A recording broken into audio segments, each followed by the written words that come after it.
Lucía moved into the old building on Rivadavia because it was what she could afford, and because everything inside it seemed honest about being tired. The elevator door had a dent that fit a palm. The tiles in the hall had hairline cracks that mapped out tiny rivers. Her one-room studio came with a fan that whined, a balcony too narrow for chair, and a square of black airshaft framed like a painting beside the kitchenette. She told herself it felt like Buenos Aires, stubborn, held together by humor. Her mother said she should have stayed in San Isidro. Her ex said nothing, removing his shirts from the closet like a man checking items off a list. She took translation projects from an agency that paid late and delivered empanadas to make up the rest. In the building group chat, grey avatars, usernames like Tpto5C, the tone was permanently irritated. Someone complained about shoes in the hallway. Someone else posted a photo of a bag of trash with a caption, "Not mine." The porter, a skinny man who smoked discreetly behind a potted ficus, handed her a copy of the rules and, lowering his voice, said, "Topper el air por la noche." Cover the air at night. He pointed at the shaft. "It brings in the smell," she guessed. "Smell, noise, whatever. You cover it and you sleep." That first night the building breathed. The city outside was its usual argument of bus brakes and laughter, but inside the walls a separate life clicked and hummed.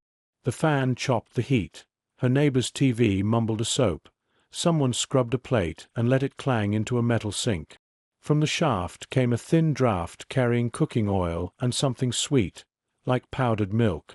She set a glass on the sill and it trembled, as if the air itself passed trucks. At 2 a.m., she woke to a tapping, metronomic, patient. She sat up, thought it was pipes, counted the seconds between taps. They came in pairs. She went to the shaft. The darkness felt vertical, a throat. In the fan's wind, the paper curtain she had thumbtacked over the opening fluttered. She pressed her ear to the draught and heard, beneath the city, a child's voice crying long, breathy cries, the sound compressed by distance until it became more like a flute practicing scales. In the morning, she knocked on the neighboring door. A woman in slippers, hair in a scarf, blinked. "Perdón, I'm Lucía, 5B. Did you hear a kid crying?" The woman snorted. "Here. No kids on this floor. Only the señora in 6A sometimes has her grandson. But she's visiting her daughter. If you're nervous, go sleep at your mom's," she said, amused. "Or cover the air." On the way down to buy coffee, Lucía passed the mail slots. A weathered notice, curling at the corners, announced that the basement laundry would be closed hasta nuevo aviso, signed by administration. Someone had handwritten under it, "Hace 6 meses."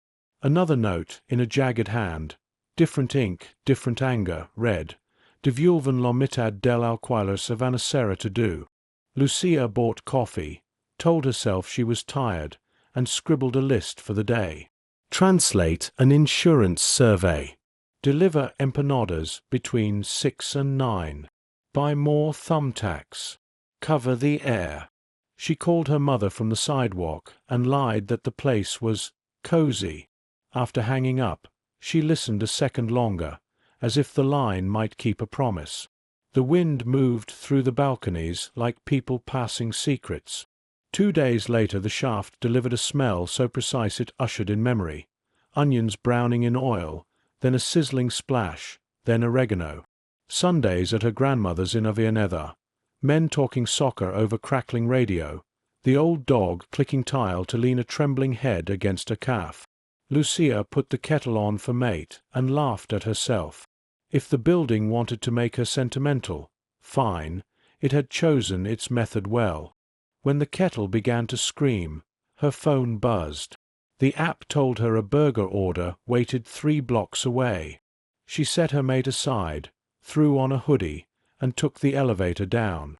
In the lobby, the porter nodded at her screen. "No basement," he said. Laundry stays closed. I heard, she said, and felt childish. Do you hear children at night? He shrugged, eyes on the potted ficus. The city has children. She took the order and biked. The sky had gone the color of newsprint, the day thinking about rain and changing its mind.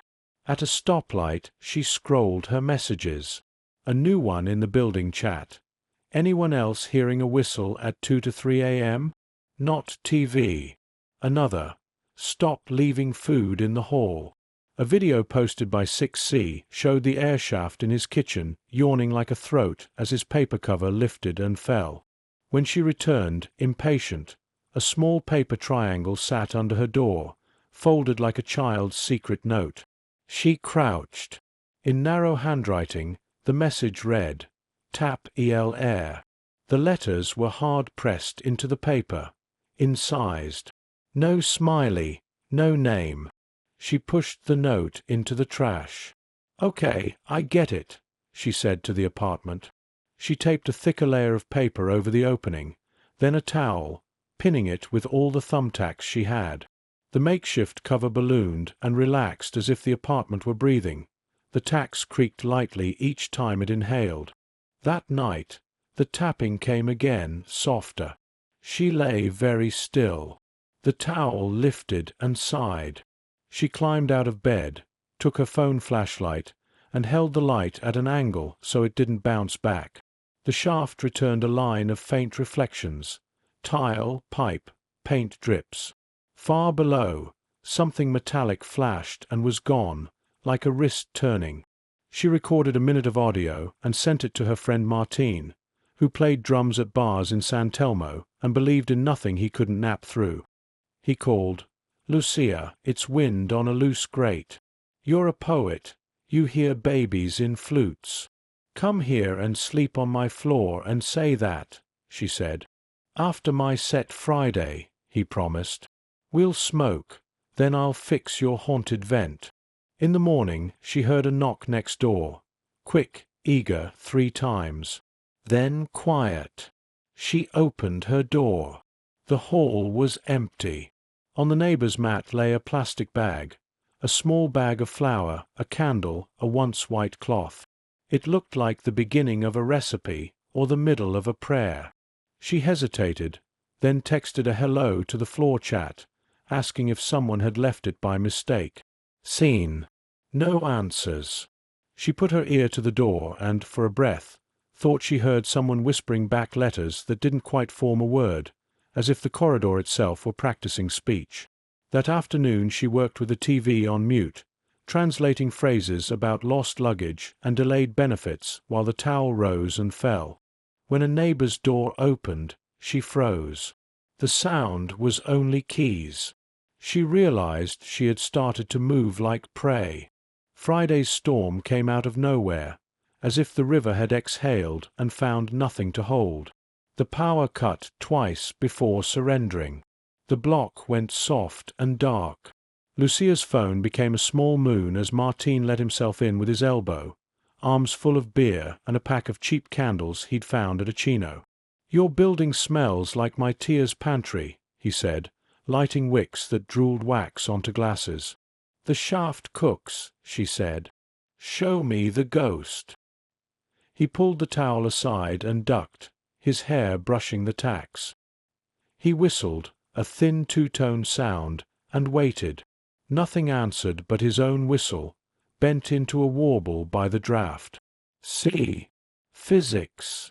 The rain drilled the balcony. Somewhere down the hall, a door slammed. They ate empanadas and talked about money.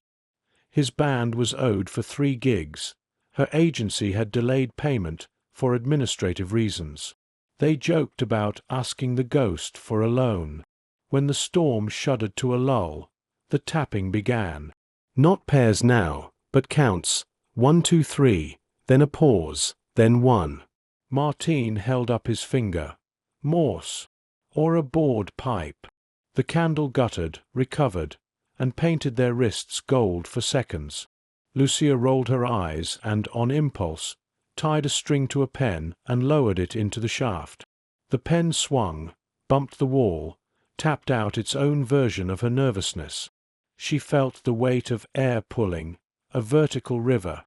"Hello," she said into the dark, hearing the silliness and hearing something else, herself thin and far away. She thought of the children's voice and felt ashamed, like she was poking a bruise. The string jerked. Not hard, but undeniably. Martine leaned in, eyebrows up. The string jerked again, then began to feed itself downward, as if someone had taken the pen and was walking away with it. Lucía let it go, then panicked and held the spool. It tugged back with the insistence of a fish. "Okay," Martine whispered, a word she had never heard him say without a grin. "Okay." The tugging stopped. They waited, plugged into the quiet, into the building. Something below scraped, a grit-on-metal sound. The string slackened. Lucía pulled it in. The pen had gone.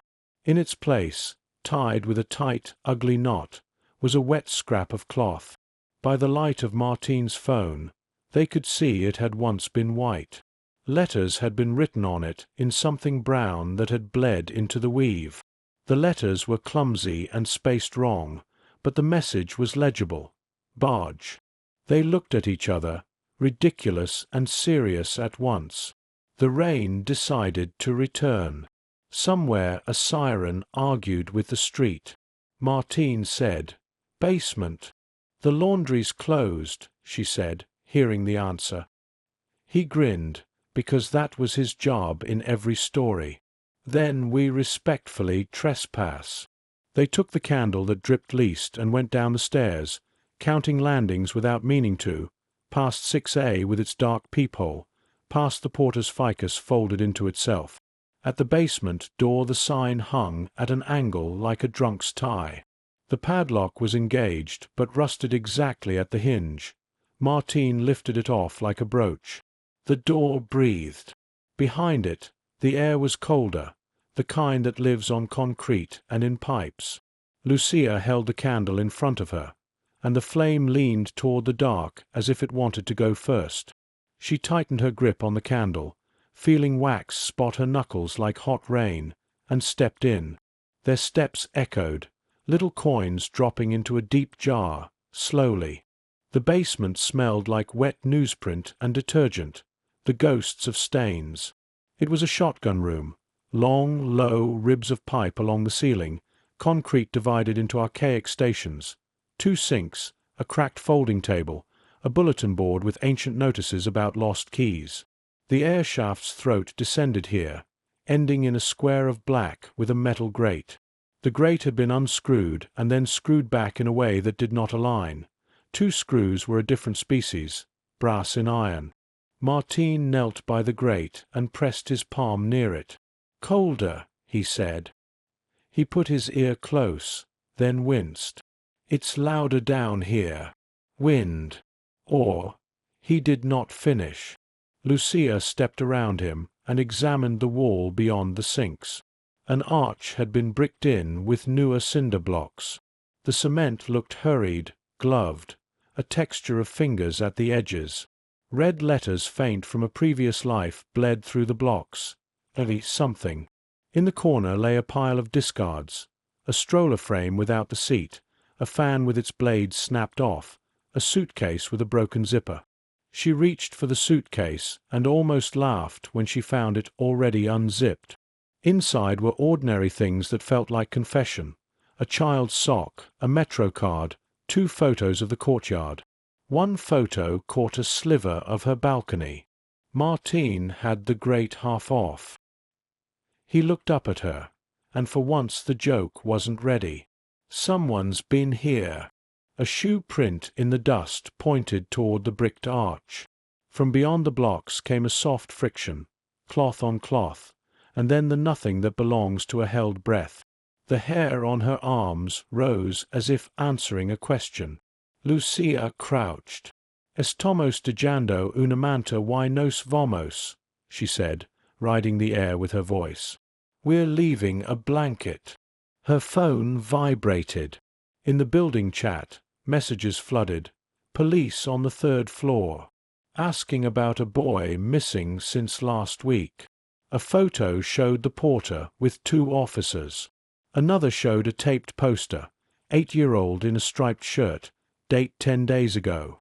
The sight made a shape in her chest she recognized from the shaft. The feeling of something present but not seen. They slid the blanket near the arch, set the candle on the folding table, and replaced the grate as best they could. No heroics, no chase.